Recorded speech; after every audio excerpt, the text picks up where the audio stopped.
웃기지도 않아서 아니 싸울 테면 얼마든지 싸워봐요. 누가 말려요? 저도 그 집 아들 이제 사양하고 싶거든요. 저도 안 가진다고요. 이봐요. 자식들 두고 말 좀 조심합시다. 뭘 가지고 말고 해요?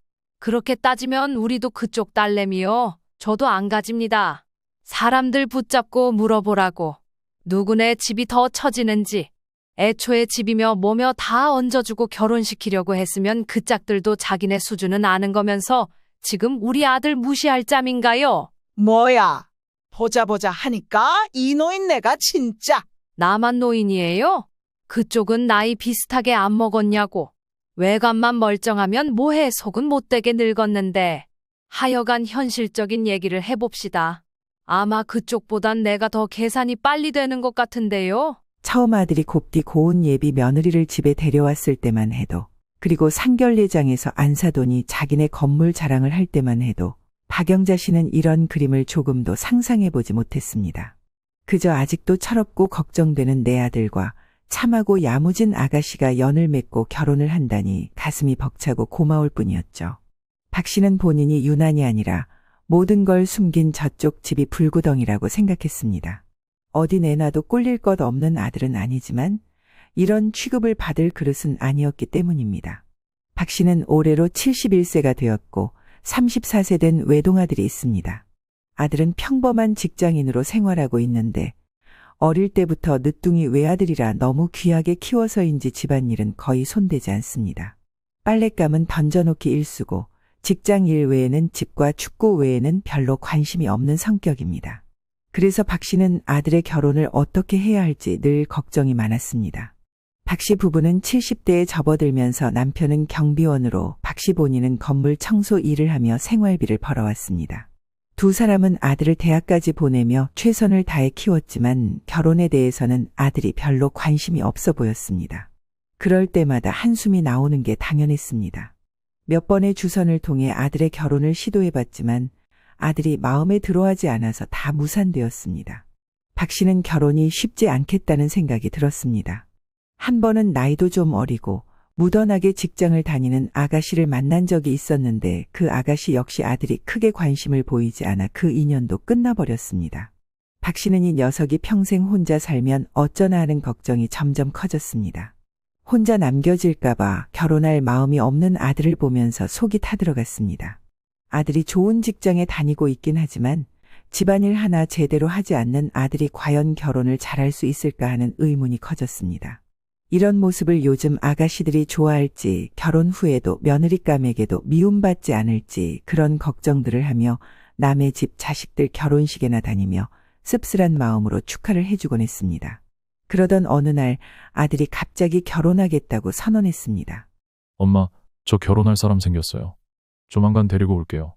얼마나 놀랐는지 몰랐습니다.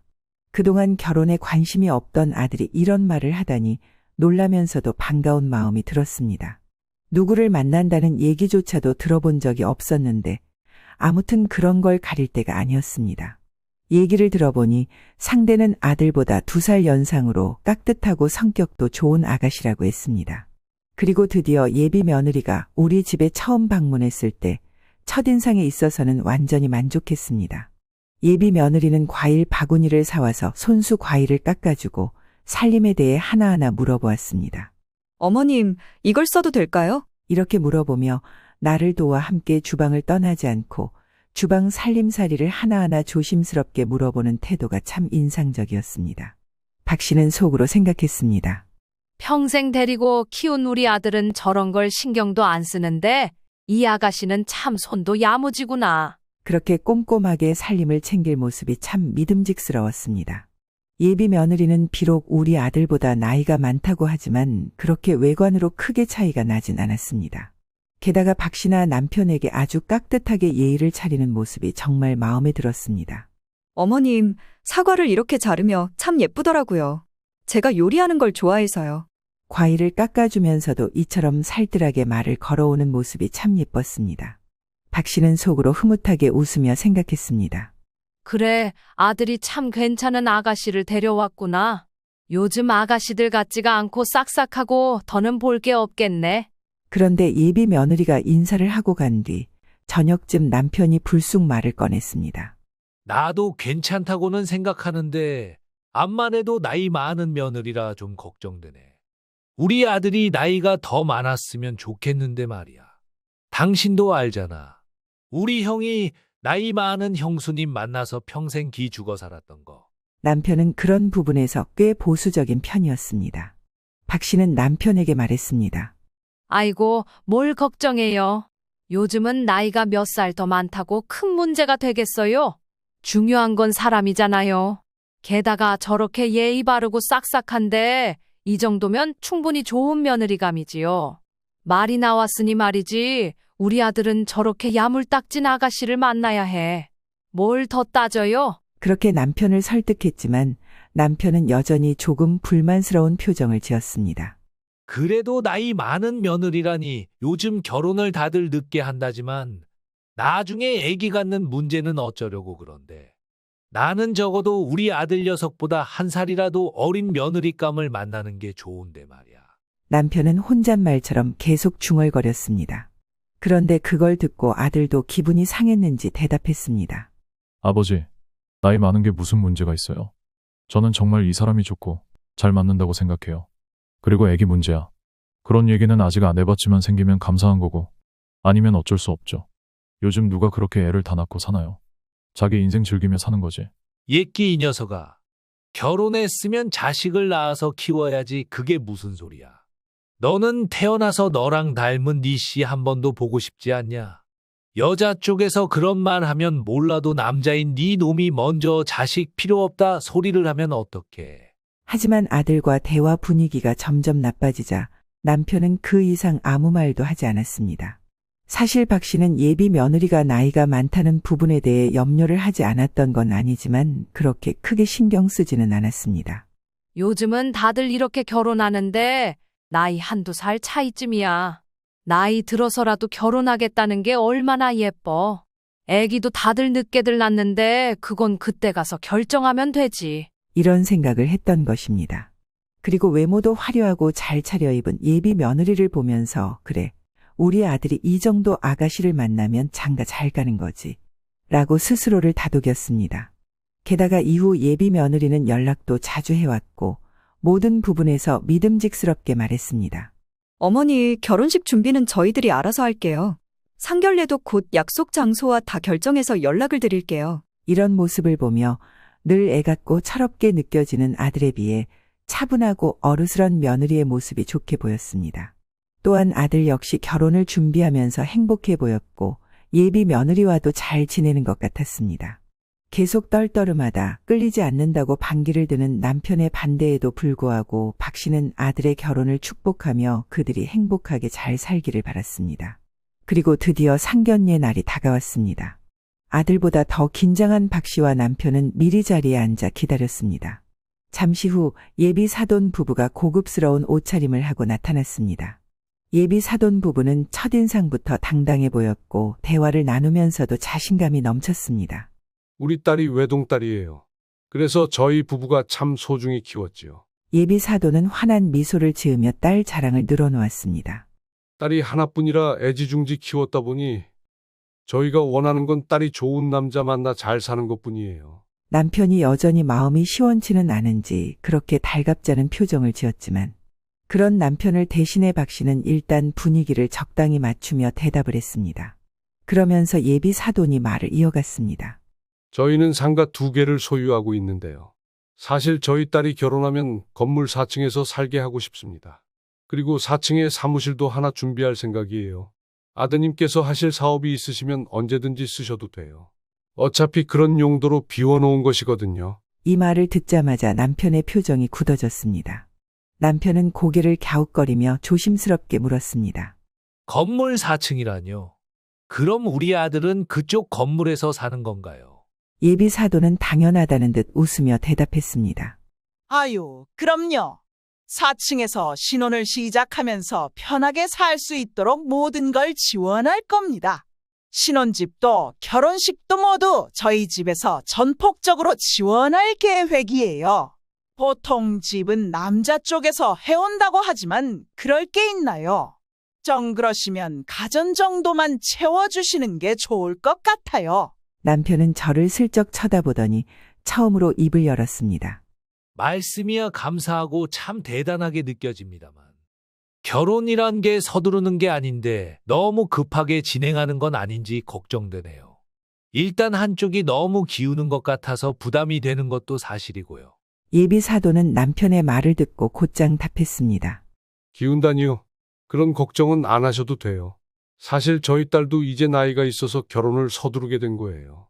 저희는 정말 예비 사윗감이 너무 마음에 들어요.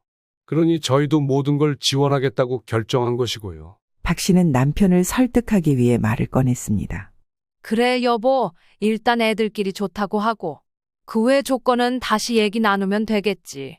오늘은 이 정도로 서로 이야기를 주고받으면 될 것 같아. 결국 분위기는 아들의 결혼을 서두르는 쪽으로 흘러가게 되었습니다. 일정도 그 해 안에 날짜를 잡아서 결혼식을 올리는 것으로 말이 나왔고요. 하지만 남편은 집에 와서도 뾰루퉁했던 게 사실 상견례 때 나눈 이야기 중 조금 부담스러운 부분이 있었기 때문입니다. 상견례 자리에서 예비 처가는 은연중에 자리를 주도하며 은근히 자기네 재력을 과시했습니다. 솔직히 재력이 있다는 자체는 부럽고 대단한 일이었지만 굳이 상견례하러 와서 상가 건물 2개를 소유한 스토리를 알고 싶지는 않았습니다. 사실 박 씨 남편도 어딘가에 자격지심이 있어 더더욱 그런 얘기를 듣고 싶지 않았을지도 모르겠습니다. 하지만 20분이 넘어가도록 건물에 대한 자랑을 듣고 있으니 가뜩이나 예비 며느리감에 대해 나이가 걸린다던 남편은 여러모로 그 부분이 얄밉게 느껴졌던 모양입니다. 게다가 이 대화에서는 박 씨도 약간은 움찔했었답니다. 그렇게 번듯한 건물에 외동딸 하나이니 남자라면 누구든 우리 집 사위가 되고 싶지 않겠습니까? 제가 봐도 솔직히 아빠인 내가 봐도 우리 딸 남편 자리는 탐이 날 정도예요. 자연히 나중에 장인어른네 건물 물려받고 편하게 살 수 있지 않습니까? 그 말투가 마치 우리 아들이 운 좋게 그 집과 결혼하는 것처럼 들려서 마음이 편하지 않았습니다. 남편도 그걸 느꼈는지 표정이 어두워졌습니다. 그러더니 남편이 조심스럽게 말을 꺼냈습니다. 그러면 저기, 우리 아들은 어떤 부분이 사윗감으로 마음에 드시는 겁니까? 글쎄요. 성격도 수더분해 보이고 번듯하게 직장 있고 그 정도면 됐죠. 우리가 또 욕심이 없습니다. 그러니 이런 처가가 어디 흔하겠냐고요. 아슬아슬한 분위기 속 남편의 표정은 점점 못마땅해 보였고 박 씨는 허둥지둥 다른 화제로 전환을 시켰습니다. 그런데 나중에 돌아와서 잔뜩 심통이 난 남편은 아들 앞에서 이렇게 말을 하는 것입니다. 누가 자기네 자랑 듣자고 왔나? 나는 별로 마음에 안 들어. 아니, 우리 영호는 뭐 아무렇게 키운 줄 아나. 누구나 고생하면서 돈 벌고 자식 키우고 살았지. 안 그런 사람이 있어. 나는 괜히 아들을 대릴사위로 보내는 것 같은 기분이 들어서 별로야. 그 순간 아들이 불편한 얼굴로 남편을 쳐다보며 말했습니다. 아버지, 그게 무슨 말씀이에요? 대릴사위라니요. 그리고 왜 자꾸 저쪽에 딴지를 걸고 뭐라고 하세요? 나 아까 진짜 민망했어요. 남편은 한숨을 내쉬며 대답했습니다. 세상 일이란 게 다 그런 거야. 물건 하나를 사도 신중할 판에 결혼하는데 집도 절도 뭐고 다 있으면 끝이냐? 게다가 저렇게 자기 잘났다고 말하는데 사위랍시고 어찌 대할지를 누가 알아? 너도 좀 시간 두고 더 봐봐. 지금껏 평생 혼자 살 것처럼 지냈으면서 뭐가 그리 급하냐? 아들은 화를 내며 말했습니다. 아니 아버지, 저는 이미 충분히 고민하고 내린 결정이에요. 그렇게 맨날 장가 가라고 노래 부르고 남의 집 아들은 벌써 결혼에 이혼에 재혼까지 했다고 들들 볶을 때는 언제고, 나는 이미 생각할 만큼 했다고요. 아니, 신부감을 데리고 왔는데도 뭐가 문제인지 모르겠어요. 게다가 결혼 조건도 좋은데 왜 그걸 갖다 딴지를 거시냐고요. 남편은 더 이상 대꾸하지 않고 고개를 숙였습니다. 남편의 말도 일리가 있었지만 아들의 말도 틀린 건 아니었습니다. 그 집에서 제시한 조건이 정말 좋았거든요. 결혼식도 신혼집도 그들이 전부 알아서 해준다니 주변의 아줌마들 모임 나가서 들어봐도 지극히 평범한 박 씨 가정 형편으로 볼 때 흔한 일은 아니었습니다. 물론 박 씨도 예비 처가의 자신감 넘치는 태도가 조금은 불편했지만 아들이 좋은 조건으로 결혼하는 것과 예비 며느리가 싹싹하고 성실한 모습이 떠올랐습니다. 그래서 웬만하면 본인 혼자서라도 충분히 응원해주고 결혼을 밀어주고 싶었습니다. 그리고 이때는 예비 처가 쪽에서는 이미 예물이며 결혼식 장소까지 다 마무리되었다고 연락이 왔습니다. 그들은 결혼 준비를 빠르게 진행하고 있었고 모든 조건도 아들에게 너무 좋은 것들이었습니다. 하지만 우리 쪽에서는 아직 아무런 진전이 없었습니다. 여전히 남편이 꽁에 있었기 때문입니다. 결혼 이야기가 전혀 진척되지 않는 상황에서 박 씨도 답답했습니다. 여보, 그래도 우리 아들도 장가를 가야 하지 않겠어? 조건도 나쁘지 않고 예비 며느리도 참 싹싹한 사람인데. 누가 뭐래. 근데 고민할 시간이 너무 없잖아.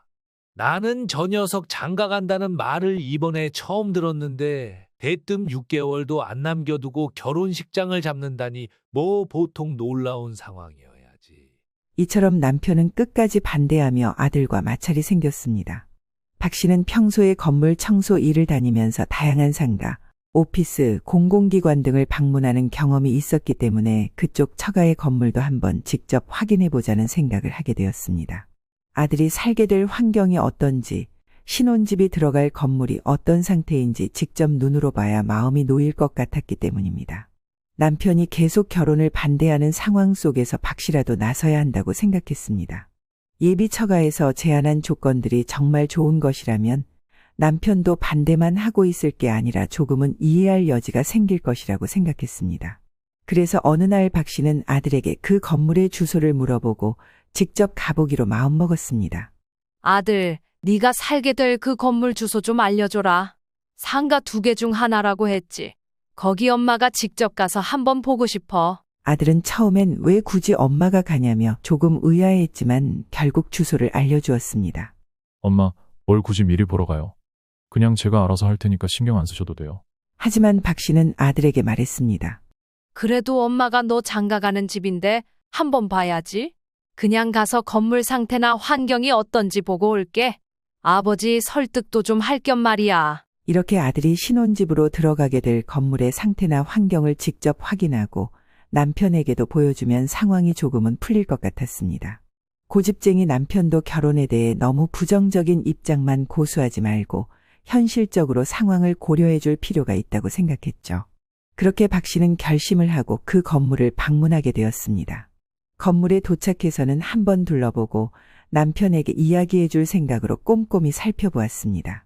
외관은 확실히 깔끔하고 현대적이었습니다. 입구도 잘 정리되어 있었고 보안시설도 잘 갖춰져 있었죠.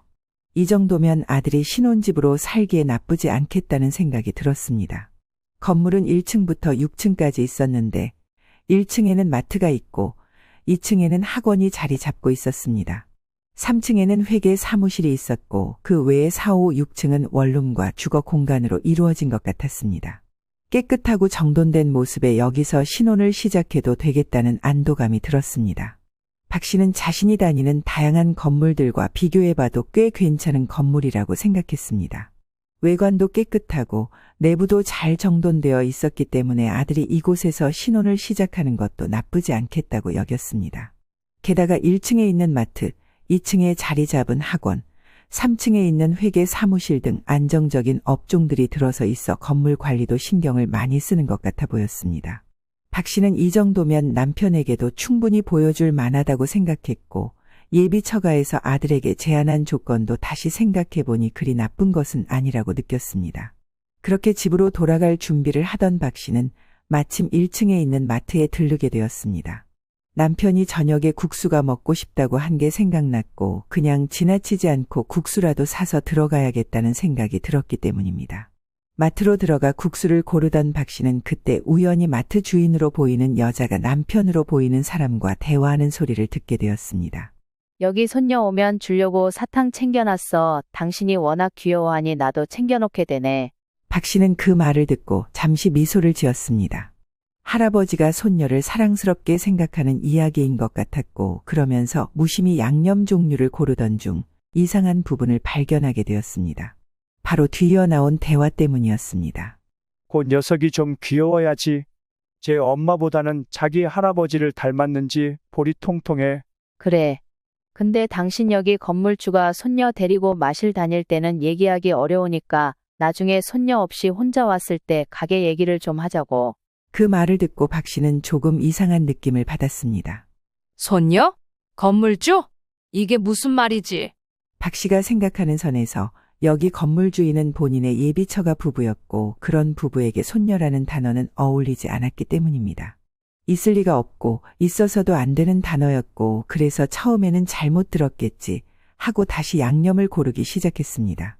그런데 이후의 이야기는 더 귀를 기울일 수밖에 없었습니다. 마트 주인이 이렇게 말했기 때문입니다. 손녀 데리고 다닐 때 얘기하긴 그렇고 나중에 건물주 혼자 왔을 때 가게 얘기를 좀 해야겠어. 주차장이랑 좀 손봐달라고 말이야. 순간 박 씨는 귀를 기울이게 되었습니다. 그러면서 머릿속으로는 생각이 빠르게 오갔습니다. 건물주인 예비 처가에서 자식은 하나뿐이라고 들었는데 뭔가 알 수 없는 기분이 들었고 계속해서 대화를 듣게 되었습니다. 저번에도 자기네 차들은 편하게 대놓고 혼자 사는 딸내미도 차 번듯하게 두니 여기는 맨날 주차 전쟁이잖아. 라는 말에 박 씨의 마음속에 불안감이 스물스물 올라왔습니다. 혼자 사는 딸? 설마 예비 며느리 말하는 건가? 점점 더 상황이 이해되지 않기 시작했습니다. 그래도 내가 이 집 손녀가 귀여우니까 크게 말 안 하고 참긴 하는데 할 말은 해야지. 아무튼 근데 당신이 봐도 그 딸내미는 남편이 없는 것 같지? 이 말에 박 씨는 마치 머리를 세게 맞은 기분이 들었습니다. 혼자 사는 딸내미인데 남편이 없다고? 이게 무슨 소리야? 결혼을 했다는 건가? 박 씨는 도저히 믿기지 않는다는 표정으로 미간을 찌푸렸습니다. 대화가 진행될수록 불쾌함이 점점 커졌습니다. 이크 쓸데없는 소리 하지 마. 나도 그래 보여서 얘기 안 했어. 박 씨의 머릿속에는 수많은 의문이 떠올랐습니다. 이 집의 자식이라고는 딸 하나뿐인데 손녀가 있다니 그럼 그 딸이 낳은 자식이랄 건데 남편이 없다니 이게 도통 무슨 소리야? 그니까 딸이 하나 있는데 결혼했고 남편 없이 자식을 낳아서 혼자 키우고 있단 말이야. 박 씨는 하나부터 10까지 차분히 늘어놓으며 머릿속에서 정리를 했고 이게 맞춰지는 순간 말할 수 없는 분노가 밀려왔습니다. 분명히 아들이 보내준 이 주소대로 건물이 맞았고 그 주인은 예비처가 부부였습니다. 이들의 가족사를 이런 식으로 듣게 된다는 자체도 믿을 수 없었고 이때 심한 두통이 밀려들었습니다. 사실이 맞다면 예비처가로부터 들은 얘기는 정말 단 하나도 없었기 때문에 이 모든 건 그쪽에서 의도적으로 숨긴 사실이란 생각이 들었습니다. 심지어 이 불쾌함은 이제 단순한 오해나 착각이 아니라 뭔가 감춰진 진실을 맞닥뜨렸다는 느낌으로 변해갔습니다. 박 씨는 그날 집으로 돌아오는 내내 속이 불편했습니다. 아무리 생각해도 들은 이야기들이 머릿속을 떠나지 않았습니다. 집에 도착해서 여전히 복잡한 속을 떠안고 있다가 남편이 잠든 후에야 조용히 아들을 불러내어 이야기를 꺼냈습니다. 너 말이야. 그 아가씨 정말 외동딸 맞아? 형제 자매 없는 거 확실하지? 박 씨가 조심스럽게 물었습니다. 아들은 어리둥절한 표정으로 답했습니다. 엄마, 예전에 말했잖아. 외동이라고. 상견례 자리에서도 말했는데. 그건 왜 물어? 박 씨는 불안한 얼굴로 다시 한 번 되물었습니다. 확실한 거야? 오늘 네가 알려준 그 상가에 들려봤는데 그 건물 1층 마트에서 얘기를 들었어. 거기 건물주 얘기를 하던데 그 집에 손녀가 있고 그 딸은 혼자 아이를 키우는 것 같다는 거야. 뭐라고? 아이, 그래. 엄마는 그 얘기 듣고 뭔가 이상해서 물어보는 거야. 혹시 너 모르는 거 있나 해서. 아들은 그 순간 얼굴이 사색이 되었고 숨을 깊게 내쉬면서 말을 잇지 못했습니다. 얼굴에 충격이 가득했고 박 씨도 이내 그 분위기를 눈치챘습니다. 엄마, 그게 정말이에요. 아들이 떨리는 목소리로 물어보았습니다. 박 씨는 차분하게 대답했습니다. 그래, 확실히 들었어. 나도 믿기지 않아서 이 얘기를 아버지한테는 말 안 하려고 했는데 뭔가 심상치 않더라고. 이건 좀 심각한 상황 같아서 너랑 꼭 얘기를 해야겠더라. 그런데 아들이 한숨을 크게 쉬며 충격적인 사실을 털어놓기 시작했습니다. 아버지가 저렇게 난리를 치니까. 엄마, 이렇게 말하게 되어서 정말 미안해. 아들이 힘겹게 말을 꺼냈습니다. 박 씨는 순간 무슨 말을 들을지 예상도 못한 채 아들의 입을 바라보았고 그 말이 끝나기도 전에 답답한 마음에 물었습니다. 무슨 소리야? 무슨 말인지 설명해봐. 아들은 한숨을 내쉬며 망설이듯이 말을 이어갔습니다. 나랑 이 사람. 만남부터 정말 좋았어. 근데 나는 결혼을 한 번 했다는 사실만 알고 있었지. 박 씨는 순간 머릿속이 하얘지며 그가 무슨 말을 하는 건지 전혀 이해할 수 없었습니다. 결혼을 했었다고? 지금 그게 말이 돼. 도대체 무슨 얘기를 하고 있는 거야? 박 씨는 혼란스러운 마음에 목소리를 높였습니다. 그게, 엄마, 아들은 당황한 표정으로 차마 말을 잇지 못했고 박 씨도 덩달아 더 답답해졌습니다. 똑바로 설명해봐. 무슨 얘기냐고. 박 씨는 화를 참지 못하고 다그치듯이 아들에게 소리쳤습니다. 아들은 결국 천천히 진실을 털어놓기 시작했습니다. 예비 며느리가 한 번 결혼한 경험이 있다는 것을 알고 있었다는 것이었습니다. 결혼식은 올렸지만 혼인신고는 하지 않았고 성격 차이로 3, 4개월 정도만 살다 남자가 일방적으로 떠나버렸다는 이야기였습니다. 그 말을 들으니 박 씨는 기가 막혔습니다. 너 그럼 그걸 알고도 지금까지 결혼을 하겠다고 했던 거야? 박 씨는 어이가 없어 아들을 노려보았습니다. 아들은 고개를 숙이며 대답했습니다. 처음에 들었을 땐 나도 당황했지만 이 사람과 너무 잘 맞았고 모든 조건도 괜찮고 그래서 결혼을 결심했어. 나중에 안정되면 엄마한테 말씀드리려고 했어. 아들의 말을 들으며 박 씨는 어이가 없었고 속에서 끓어오르는 분노를 참기 어려웠습니다. 결혼을 했다는 걸 나중에 말할 거였다고? 내가 생각하는 안정이 뭐냐? 그리고 그렇게 중요한 걸 왜 지금까지 숨겼어? 아들은 고개를 숙이며 아무 말도 하지 못했습니다. 그 말에 박 씨는 순간 참지 못하고 아들의 등짝을 찰싹 때렸습니다. 그게 말이 되냐? 이 녀석아? 내 엄마 아버지 뒷목 잡는 거 생각도 안 해? 아들은 당황한 얼굴로 박 씨를 바라봤지만 그 순간에도 박 씨에게 가장 충격적이었던 것은 따로 있었습니다.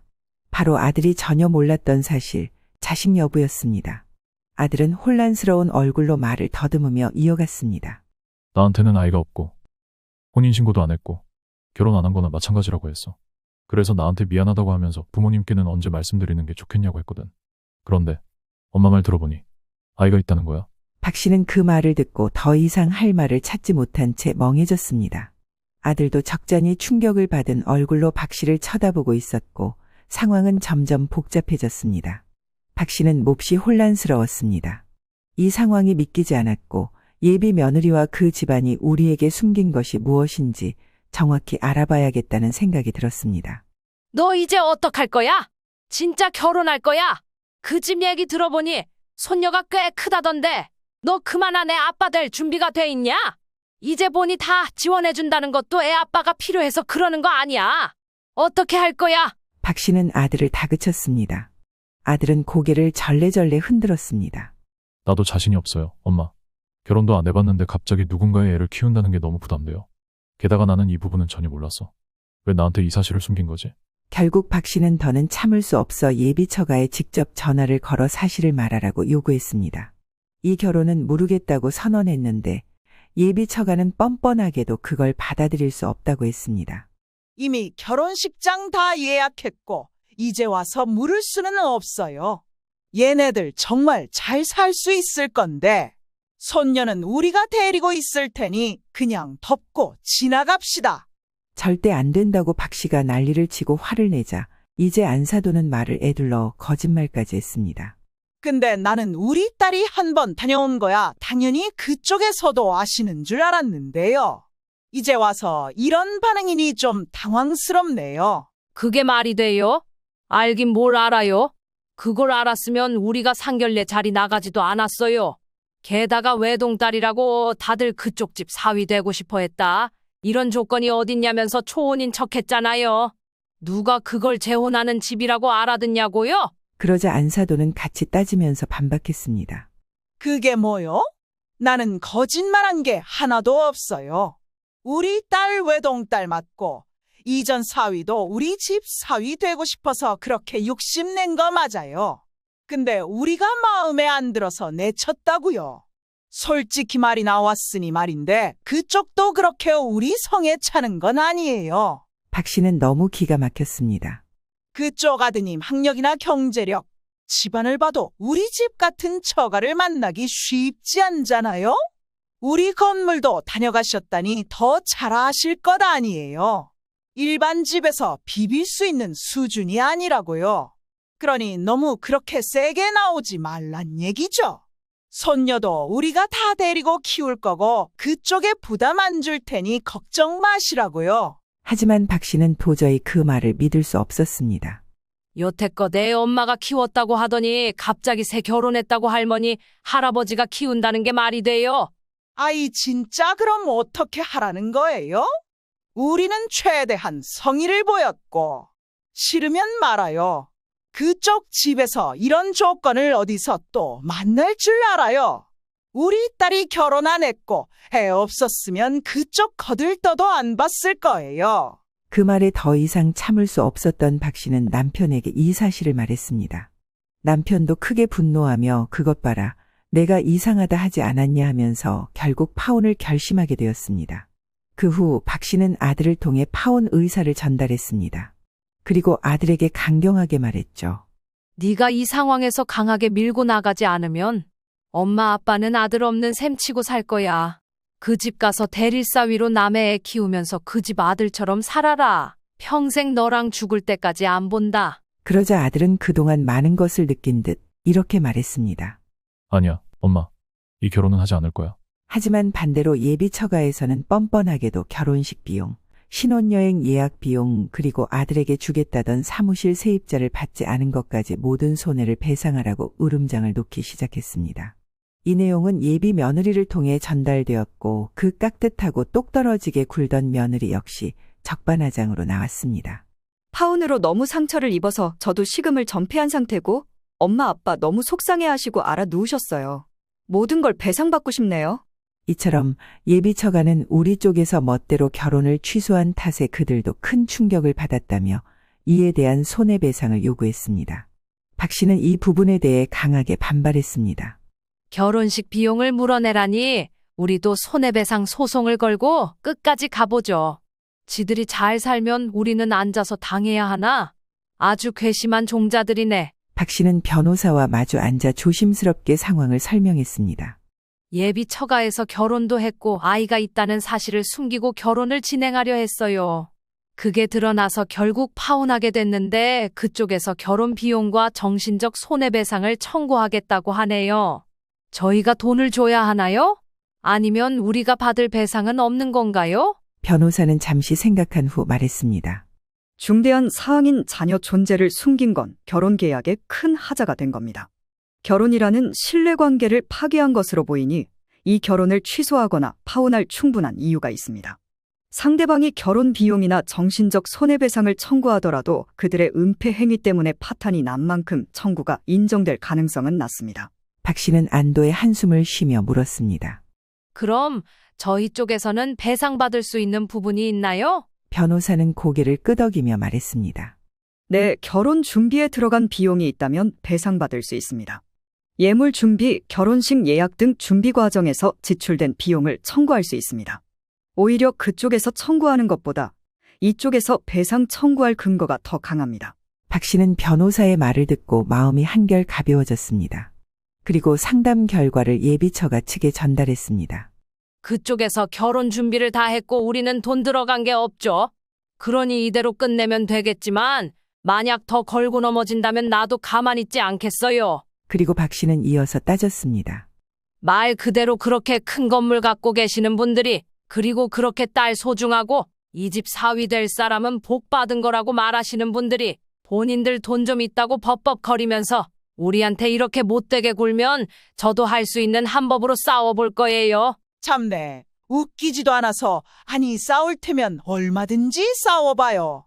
누가 말려요? 저도 그 집 아들 이제 사양하고 싶거든요. 저도 안 가진다고요. 이봐요.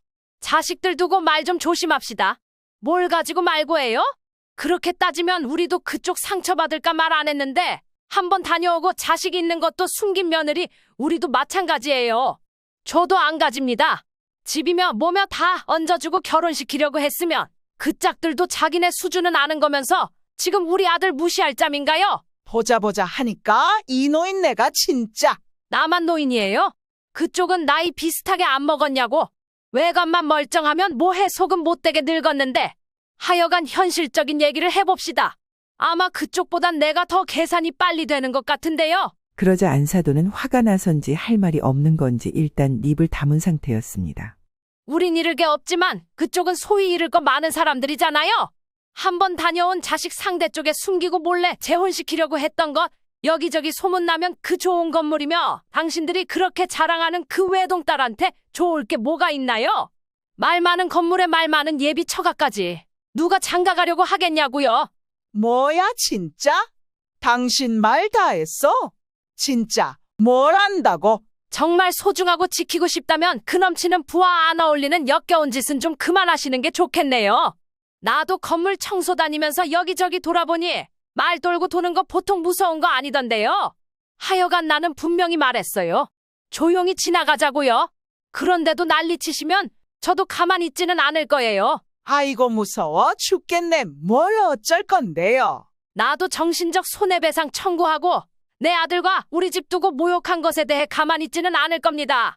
그쪽만 우리한테 돈 갖고 윽박지를 수 있는 거 아니에요. 안사돈은 씩씩거리면서 악을 썼습니다. 이 여자가 진짜 작작해야지. 들어주니까 아주 끝도 모르고 말을 뱉네. 지금 윽박 지르는 거예요? 두고 봐요. 나 지금 들은 얘기 절대 잊지 않을 거라고. 우리는 이대로 가만히 있지 않을 거예요. 그렇게 악을 쓰며 전화를 끊어버린 안사돈은 절대 가만 있지 않겠다더니 그냥 가만 있는 걸로 상황은 정리가 되었습니다. 결국 다음 날 며느리 쪽에서 조용히 파혼 의사를 전해왔고 아무것도 없이 남녀 둘이 서로 연락을 끊는 것으로 마무리되었습니다. 그렇게 당당하게 나서서 말을 할 때는 언제고 막상 내가 소송을 걸겠다고 하고 변호사까지 언급하니 현실을 실감한 것 같았습니다. 정확히 이유는 모르겠지만 큰 상가 건물을 가진 사람들이 이런 사소한 문제로 엮이기 싫었을 테니 더 이상 나서지 않았던 듯 했습니다. 게다가 자녀 결혼 파혼 문제고 그들 처음 계획도 남의 집 아들을 데릴 사위로 만들어 자기들 손녀 키워줄 말 잘 듣는 새 아빠로 삼을 생각이었으니 더 이상 변명할 말이 없었겠죠. 그렇게 모든 관계는 깔끔하게 끝나버렸습니다. 이후 아들은 자기 커리어에 집중하겠다고 결심했습니다. 엄마, 이번 일 겪고 나서 나 진짜 벼랑 끝을 오간 기분이었어. 다시는 이런 꼴 당하고 싶지 않아요. 자존심도 많이 상했지만 더 열심히 해서 능력을 키울 거고 빠르게 돈 모아서 제 자리도 잡고 그렇게 살 거예요. 아들이 비록 상처는 받았지만 이번 일을 통해 한 단계 더 성장하는 것 같아 안심이 되었습니다. 이후로 자신이 원하던 작은 사무 공간을 얻어서 본업과 병행하며 일을 잘해 나가고 있었고 꾸준히 성장하고 있습니다. 반면 그 예비 처가의 상황은 우연히 차로 지나가다 보게 되었습니다. 건물 앞을 지나가면서 보니 1층 마트도 비어있고 3층도 공실이더군요. 건물 사정이 좋다고만은 볼 수 없었습니다. 이제 지난 일이지만 우스갯소리로 이런 말을 했습니다. 그럴 리는 절대 없겠지만 만약 그 집에 들어갔어도 고생이었겠네. 저렇게 층별로 공실이 난 걸 보니 저기도 건물에 대해 걱정이 없진 않을 거야. 그러네. 근데 알게 뭐예요. 이제 다 지난 일이에요, 엄마. 그렇게 박신의 가족은 큰 생채기를 하나 겪었지만 제각기 할 일에 충실하며 살고 있습니다.